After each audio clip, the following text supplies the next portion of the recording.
Hello छात्रों, स्वागत है आपका फ्री स्टडी के यूट्यूब चैनल में।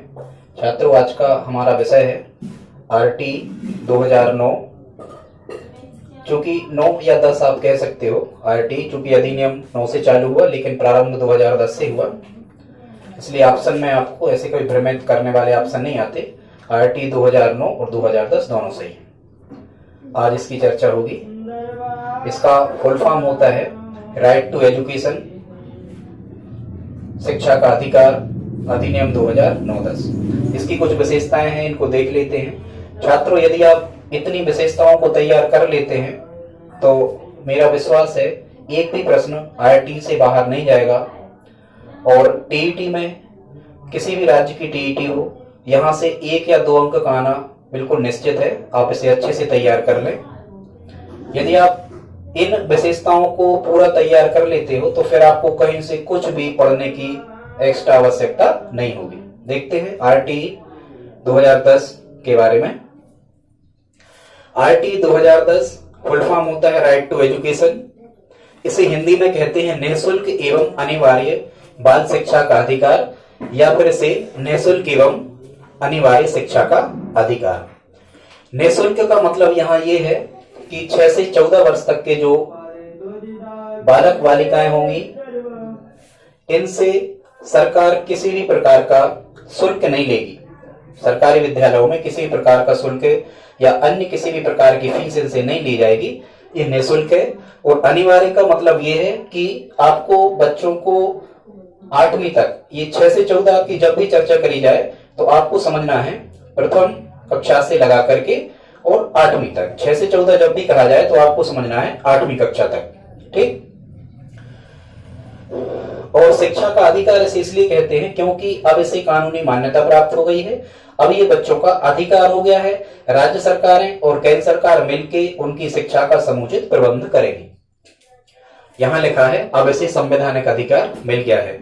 अब ये अधिनियम कैसे पारित हुआ, कब पारित हुआ, कब ये कानून बना, तो सबसे पहले इसकी शुरुआत होती है 20 जुलाई 2009 को। ये राज्यसभा में पारित किया गया, यहां से पास किया गया। फिर इसके बाद में 4 अगस्त 2009 को ये लोकसभा से पास हुआ और अंततः 26 अगस्त 2009 को महामहिम राष्ट्रपति जी के हस्ताक्षर होने के बाद में ये कानून बना। छात्रों, कोई भी अधिनियम कानून बन जाता है जब उस पर अंतिम हमारे महामहिम राष्ट्रपति जी के हस्ताक्षर हो जाते हैं तब। 1 अप्रैल 2010 से भारत के 640 जिलों में से लागू कर दिया गया। उस समय यहां जम्मू कश्मीर राज्य को छोड़ दिया गया था, क्योंकि उस समय जो जम्मू कश्मीर राज्य था ये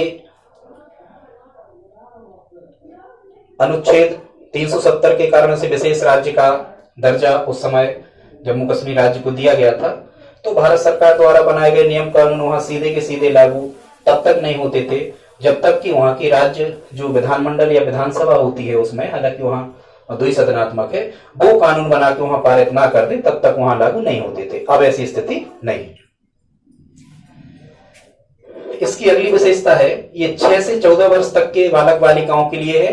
लेकिन यहां हमें यह ध्यान रखना है, यदि विकलांग बालक बालिकाएं हैं, यदि विकलांग बालक बालिकाएं हैं तो फिर ये 6 से 14 वर्ष तक लागू नहीं होता। उन्हें कुछ और छूट दी गई है। विकलांग के लिए 18 वर्ष रखी गई है, 4 साल और वो अध्ययन कर सकते हैं। उन्हें 18 वर्ष तक छूट दी गई है। 8वीं तक ये हम आपको बता चुके।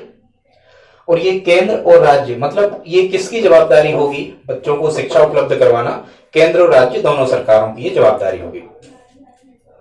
फिर आगे चलते हैं। संविधान का अनुच्छेद 21 में परिवर्तन करके, ये आलेख लगाया हमने, अनुच्छेद 21 में परिवर्तन करके ए या 21 आ या कभी कभी लिखा आता है 21 का, क्योंकि हमारा जो संविधान ये 2 भाषाओं में बनता है। जब भी इसमें परिवर्तन होते हैं, कॉन्स्टिट्यूशनल अमेंडमेंट जब भी होते हैं तो ये 2 भाषाओं में होते हैं, हिंदी में, इंग्लिश में। हमारा मूल संविधान जो लिखे थे वो भी हिंदी और इंग्लिश दोनों भाषाओं में लिखा हुआ है। तो जब भी परिवर्तन होते हैं हिंदी में अलग होते हैं, इंग्लिश में अलग होते हैं। हिंदी में का खा गा या आवासा इस टाइप से होते हैं और हिंदी इंग्लिश में ABCD करके ऐसे होते हैं। तो 21 में परिवर्तन किया गया और ये परिवर्तन किया गया भाग 3 में। इसे मौलिक अधिकार के अंतर्गत रखा गया है और मौलिक अधिकार के अंतर्गत तो रख दिया गया था जब हमारा 86वां संविधान संशोधन हुआ था 12 दिसंबर 2002 को, तभी ये मौलिक अधिकारों में शामिल हो गया था। मतलब बच्चों द्वारा शिक्षा प्राप्त करना उनका मौलिक अधिकार होगा और राज्य सरकारें और केंद्र सरकारें इनकी व्यवस्था मिलकर के करेंगी। तो ध्यान रखना, ये जो अनुच्छेद 21 है या 21 का या 21 आ है, इसी अनुच्छेद को हम आरटीई एक्ट कहते हैं। इसमें 7 अध्याय हैं, 38 इसमें खंड हैं। जो 7 अध्याय हैं इसकी हमने यहां ट्रिक लिखी है। प्राणी कर्तव्य व उत्तरदायित्व का पाठ्यक्रम संरक्षण प्रकीर्ण करेगा, ये 7 अध्याय इसमें आ जाते हैं। यहां प्रा का मतलब होता है प्रारंभिक, उसमें कुछ प्रारंभिक बातें कही गई हैं। फिर नी का मतलब होता है निःशुल्क और अनिवार्य शिक्षा। यहाँ कर्तव्य के बारे में बताया गया है कि सरकार और माता पिता के बच्चों के प्रति क्या कर्तव्य होंगे, ये यहां तय किया गया है। कर्तव्य और दायित्व, उत्तरदायित्व। फिर यहां से 4 नंबर पे लिखा है विद्यालय और शिक्षकों के उत्तरदायित्व क्या होंगे, ये 4 नंबर पे है। चौथा हिस्सा है। 5वां हिस्सा है पाठ्यक्रम के बारे में कहा गया है, पाठ्यक्रम कैसा होगा, कौन निर्धारित करेगा, इस टाइप से। फिर बालक के अधिकारों का संरक्षण, ये 6वें हिस्से में बात करी गई है। और अंतिम हिस्से में आता है 7वां हिस्सा, ये अंतिम है प्रकीर्ण। छात्रों यदि आपको ये पूरा याद नहीं होता है तो आप प्रथम हिस्सा प्रारंभिक और अंतिम हिस्सा प्रकीर्ण, ये 2 हिस्से आप जरूर याद कर लें। प्रकीर्ण में आ जाता है जो भी कठिन शब्द होते हैं, उन कठिन शब्दों की परिभाषा प्रकीर्ण के अंतर्गत दी जाती है। आरटीई 2009 की अन्य विशेषताएं देख लेते हैं। यहाँ प्रशिक्षित व योग्यता वाले शिक्षक ही विद्यालयों में भर्ती किए जाएंगे और उनकी भर्ती के नियम और उनकी योग्यता का निर्धारण केंद्र सरकार करेगी, ऐसा इसमें तय किया गया है। और शिक्षा को बच्चों का मौलिक अधिकार बनाने वाला भारत दुनिया का 135वां देश बन गया है। इसके पहले 134 देश ऐसे थे जहां शिक्षा प्राप्त करना वहां के नागरिकों का कर्तव्य होता था, मतलब अधिकार होता था, ठीक, कर्तव्य नहीं अधिकार। सभी के लिए शिक्षा उपलब्ध करवाना, इसके कारण तय हो गया है सभी के लिए। यहां सभी का मतलब ये होता है कि लिंग का भेद नहीं किया जाएगा, जात पात का भेद नहीं किया जाएगा, अमीर गरीब का भेद नहीं किया जाएगा। वंचित वर्ग, जितने भी पिछड़ी जातियां, जितने भी लोग हैं भारत के यदि नागरिक हैं, उनके लिए शिक्षा का अधिकार इसमें दिया गया है। प्रारंभिक शिक्षा की जब भी चर्चा हो जाए तो आपको ध्यान रखना है 1 से 8 तक, मतलब कक्षा 1 से 8वीं तक। और यही फिर एक चीज हमें ध्यान रखना है 6 से 14। 2 डाटा तो छात्रों आप याद करके ही रखो, 1 से 8 और 6 से 14 अनिवार्य निःशुल्क शिक्षा, 3 चीजें होंगी। यहां एक शब्द लिखा है स्थानांतरण। स्थानांतरण का मतलब यहां होता है कि 8वीं तक के जो छात्र हैं ये एक विद्यालय से दूसरे विद्यालय में स्थानांतरण करवा सकते हैं, इन्हें ऐसा करने का अधिकार प्राप्त है। कोई भी विद्यालय बीच सत्र में उनका नाम लिखने से मना नहीं कर सकता, ये स्थानांतरण कहलाता है। फिर यहां लिखा है राज्य सरकारों के कर्तव्य भी सुनिश्चित कर दिए गए हैं कि राज्य सरकारों के दायित्व क्या होंगे इसके प्रति, राज्य सरकार कैसे जवाबदेह होगी ये भी इसमें तय कर दिया गया है। माता पिता के क्या कर्तव्य होंगे ये भी इसमें बताया गया है। अनुच्छेद आर्टिकल नंबर जो इंडियन कॉन्स्टिट्यूशन का 51 काम है। छात्रों एक दिन हम शिक्षा से संबंधित जितने भी आर्टिकल संविधान में है जो इंपोर्टेंट है इसका वीडियो लाएंगे और आपको पूरे अनुच्छेद जो शिक्षा से रिलेटेड हैं, विद्यार्थियों संस्थाओं से संबंधित है, हम एक वीडियो में आपके पूरे अधिकार आपको बता देंगे जो इंपोर्टेंट एग्जाम रिलेटेड है। इसके बाद में है विद्यालय पूर्व शिक्षा की व्यवस्था राज्य सरकारें करेंगी। विद्यालय पूर्व शिक्षा की व्यवस्था राज्य सरकारें करेंगी। छात्रों इसका मतलब यह है कि सभी राज्यों में विद्यालय में एडमिशन करवाने की जो उम्र निर्धारित करी गई है वो 6 वर्ष करी गई है। अब चूंकि इसके पहले 3 वर्ष से 6 वर्ष तक कभी भी आपसे यदि ऐसा प्रश्न आ जाए कि विद्यालय पूर्व शिक्षा में उम्र क्या रखी गई है तो 3 से 6 वर्ष। अपने यहाँ जैसे मध्य प्रदेश में हम कहें तो अपने यहाँ आंगनबाड़ी चलती है, राजस्थान साइड हरियाणा साइड देखो आप तो बालवाड़ी चलती है, ऐसे ये कहलाती है विद्यालय पूर्व शिक्षा। ऐसे इंग्लिश में कहते हैं स्कूल रेजिडेंस। स्कूल रेजिडेंस की व्यवस्था राज्य सरकारें करती है। स्कूल रेजिडेंस क्या कहलाता है, विद्यालय में दाखिला लेने के पहले की पढ़ाई, ये स्कूल रेजिडेंस कहलाता है या विद्यालय पूर्व शिक्षा। ये राज्य सरकारों की जवाबदारी होती है, आप ध्यान रखें। इसी में निजी और विशेष श्रेणी के जो स्कूल होते हैं इनमें जो गरीब बीपीएल कार्ड जिनके पास होते हैं, बिलो पुअर लाइन, गरीबी रेखा के नीचे जो लोग जीवन यापन कर रहे होते हैं, उन परिवारों के जो विद्यार्थी होते हैं उन 6 से 14 वर्ष के जो विद्यार्थी होते हैं उनको 25% आरक्षण होता है, इसका भुगतान सरकारें करती हैं इनकी फीस का। लेकिन ये विकलांगों के लिए 18 वर्ष तक इनको 4 वर्ष एक्स्ट्रा दे दिए गए हैं। जो विकलांग बच्चे होते हैं, विकलांग छात्र होते हैं, उनके लिए। यहां एक चीज और ध्यान रखना है, मदरसों, वैदिक विद्यालयों और धार्मिक संस्थानों में ये 25% आरक्षण का नियम लागू नहीं होता। मदरसे चाहे, वैदिक विद्यालय चाहे, कुछ गुरुकुल चाहे या धार्मिक संस्थान चाहे, तो ये 25% आरक्षण देने के लिए बाध्य नहीं है। इसके बाद में प्रवेश के लिए आयु का प्रमाण पत्र, इसकी आवश्यकता नहीं होती। प्रवेश के लिए किसी भी प्रकार के प्रमाण पत्र की आपको आवश्यकता नहीं होती है। आप बिना प्रमाण पत्र के ही विद्यालयों में प्रवेश पा सकते हैं। विद्यालय से बीच सत्र में आपका निष्कासन नहीं हो सकता। मतलब ये निष्कासन का मतलब ये है कि आप अपनी इच्छा से चाहो तो विद्यालय छोड़ सकते हो, लेकिन विद्यालय का जो प्रशासन है वो आपको निष्कासित नहीं कर सकता, आपको किसी भी कक्षा से बाहर नहीं कर सकता। कोई भी विद्यालय आपको प्रवेश देने से मना नहीं कर सकता। शारीरिक सजा व मानसिक उत्पीड़न नहीं कर सकता कोई भी विद्यालय या शिक्षक। जो सरकारी स्कूल के जो शिक्षक हैं वो निजी ट्यूशन नहीं कर सकते किसी प्रकार की। यहां एक चीज और ध्यान रखने की बात है, नो डिटेंशन नीति। नो डिटेंशन नीति मतलब ये कहलाता है कि किसी भी प्रकार का अवरोध नहीं होगा। ये जो नई शिक्षा नीति बनी है 2019 में, इस पर भी हम एक वीडियो लाएंगे, आपको बताएंगे इसके बारे में। नई शिक्षा नीति 2019, ध्यान रखना ये प्रश्न बन सकता है। नई शिक्षा नीति 2019, ये कॉन्स्टिट्यूशनल अमेंडमेंट होने वाला है। अभी कुछ इस पे अभी चर्चा चल रही है, दावा आपत्ति इस पे चल रहे हैं। ये नो डिटेंशन नीति का मतलब होता है कि किसी भी छात्र को 8वीं तक किसी भी कक्षा में अनुत्तीर्ण नहीं किया जा सकता, उसे फेल नहीं किया जा सकता। यदि आप उसे अनुत्तीर्ण कर देते हो, फेल कर देते हो, तो 2 माह के अंतर्गत आपको उसकी पुनः परीक्षा लेना होगी और 2 माह तक शिक्षक उसको अध्ययन भी करवाएंगे। लेकिन यदि फिर दोबारा के चांस में भी छात्र फेल हो जाता है तो फिर उसे अनुत्तीर्ण किया जा सकता है। और बहुत कुछ इस संदर्भ में राज्य सरकारों पर भी छोड़ दिया गया है। दोस्तों ध्यान रखना, आईआईटी भले ही पूरे भारत में लागू हो गया है, लेकिन राज्यों की स्थितियों के अनुसार कुछ प्रावधान ऐसे भी कर दिए हैं केंद्र सरकार ने कि राज्य सरकारें अपने अनुसार वहां फेरबदल कुछ कर सकती हैं, वहां की स्थिति परिस्थिति के अनुसार। ऐसा है।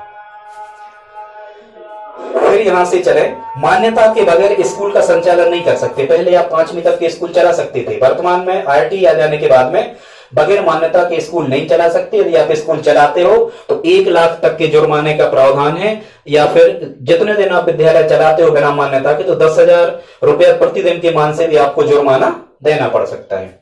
इसके बाद में है, स्कूलों को 3 वर्ष के अंदर सभी मानक पूरे करना होंगे, ऐसा उसमें कहा गया था। ये इसका मतलब ये है कि मानक का मतलब होता है विद्यालयों के मानक, मतलब खेल का ग्राउंड हो, शौचालय हो, पुस्तकालय हो, पर्याप्त भवन हो, खुले कक्ष हो, प्रकाश व्यवस्था हो, ऐसे बहुत सारे मानक होते हैं, बताएंगे एक आध दिन सभी। शिक्षक केवल, हाँ यहाँ एक बात और स्पष्ट कर दी गई है, शिक्षक अन्य प्रकार के कार्यों में नहीं लगाए जा सकते, लेकिन शिक्षक 3 प्रकार के कार्य करने के लिए बाध्य हैं। वो 3 कार्य क्या है, बहुत इंपॉर्टेंट चीज है, आप ध्यान रखना, बहुत अच्छी चीज है, यहां से प्रश्न आता ही है। शिक्षक 3 कार्य करेंगे ही, जनगणना करना पड़ेगी, चुनाव में आपको ड्यूटी करना पड़ेगी, आपदा प्रबंधन के समय आपदा राहत में आपकी ड्यूटी लगाई जा सकती है, आप मना नहीं कर सकते, करना ही होगा आपको। विद्यालय का प्रबंधन समिति करेगी, आपने सुना होगा पीटीए, पेरेंट्स टीचर्स एसोसिएशन, ये अभिभावक संघ, शिक्षक अभिभावक संघ ऐसे बनाए गए हैं। यही स्थानीय निकाय, देखो इनकी निगरानी कौन करेगा विद्यालयों की, तो ये स्थानीय निकाय करते हैं। स्थानीय निकाय ही विद्यालय प्रबंधन समितियों का गठन करते हैं, अध्यक्ष सचिव की नियुक्ति करते हैं, इनके माध्यम से विद्यालय संचालित होते हैं। मूल्यांकन में सतत और व्यापक मूल्यांकन अपनाया गया है। सतत का मतलब एक परीक्षा लगातार एक इकाई होने पर 1 दिन में, 2 दिन में, साप्ताहिक, मासिक, ये सतत कहलाते हैं। और व्यापक मतलब छात्र के हर प्रकार के जो गुण होते हैं, जो अन्य योग्यता है, उनको मापा जाता है, ये व्यापक, बताएंगे एक दिन सीसी पे अलग से। इसके बाद है, राज्य सरकारें दायरे में रहकर इस कानून का पालन करेंगी। शिक्षक प्रशिक्षण की व्यवस्था भी इसमें की गई है। विद्यालय में आधारभूत सुविधाएं, शौचालय, पानी, मैदान, पुस्तकालय, अन्य सामग्री जो लगती विद्यालय में, उसकी व्यवस्था विद्यालयों में रहेगी। माध्यम जहां तक संभव हो मातृभाषा होगी, ध्यान रखें, माध्यम जहां तक संभव हो मातृभाषा होगी। ठीक, ये जो पीटीआर है, इसका मतलब होता है प्यूपिल टीचर रेशियो। ये प्राथमिक कक्षाओं में 1:30 कर दिया गया है इसमें कि ये एक शिक्षक प्रधान अध्यापक को छोड़कर, यहां ध्यान रखना है, प्रधान अध्यापक हेडमास्टर को छोड़कर एक शिक्षक पर 30 विद्यार्थी अधिकतम हो सकते हैं। इससे ज्यादा पर अन्य शिक्षकों व्यवस्था करना होगी। माध्यमिक विद्यालयों में 1:35 रखा गया, एक शिक्षक पर 35 विद्यालय। एक शिक्षा सत्र में यहां 220 कार्य दिवस, ध्यान रखना माध्यमिक विद्यालयों में 220 कार्य दिवस ये कम से कम रहेंगे। एक सत्र के दौरान विद्यालय 220 दिनों तक खुलेगा, ऐसा इसमें कहा गया है। और प्राइमरी स्कूल जो होंगे एक शिक्षा सत्र में, एक सेशन में ये 200 दिन तक खुलेंगे। ये कम से कम है, अधिकतम इससे ज्यादा हो सकता है।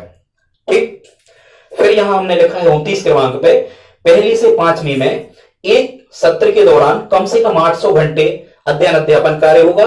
6वीं से 8वीं में 1000 घंटे मिनिमम, कम से कम अध्ययन अध्यापन कार्य आपको एक सत्र में, एक साल के दौरान आपको करना होगा।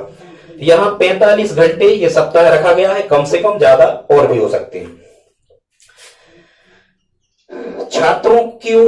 छात्रों को जब भी आप विद्यालय में प्रवेश देते हो या कोई भी विद्यालय, चाहे वो निजी हो चाहे सरकारी हो, प्रवेश परीक्षा आयोजित नहीं कर सकता।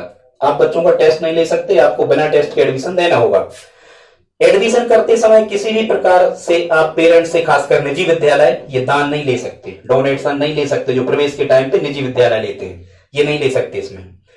शहरी और ग्रामीण स्कूलों में समान शिक्षक व्यवस्था करवाई जाएगी। जितने, क्योंकि अधिकांश शिक्षक शहरों में रहना पसंद करते हैं, जितने भी शिक्षक होंगे उतने ग्रामीणों में भर्ती करे जाएंगे, उतने शहर में भर्ती करे जाएंगे।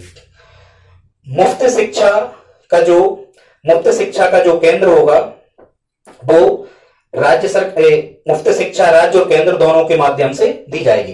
प्रारंभिक शिक्षा पूर्ण होने के पहले बोर्ड परीक्षा नहीं हो सकती। प्रारंभिक शिक्षा मतलब 8वीं तक की शिक्षा पूरी होने के पहले बोर्ड परीक्षा का प्रावधान यहां नहीं है।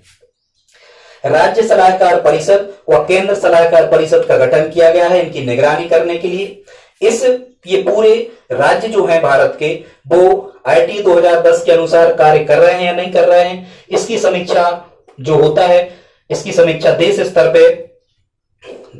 पे केंद्र सरकार करती है और राज्य स्तर पे ये बताया गया है, यहां लिखा होगा समीक्षा राष्ट्रीय बाल संरक्षण आयोग। राष्ट्रीय बाल संरक्षण आयोग ये समीक्षा करता है केंद्र स्तर पे, और राज्यों में करता है राज्य बाल संरक्षण आयोग। केंद्र स्तर पे राष्ट्रीय बाल संरक्षण आयोग, आप याद रखें। यहां कमजोर और वंचित वर्ग सभी लोगों को शामिल किया गया है।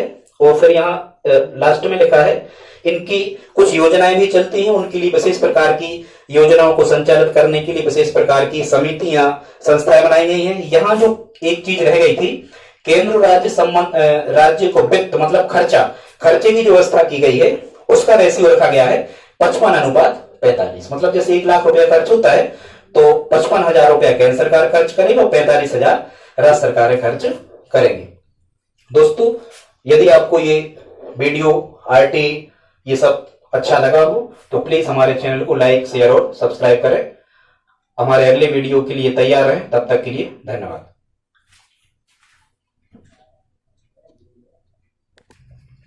और बम भुला जय भोलेनाथ।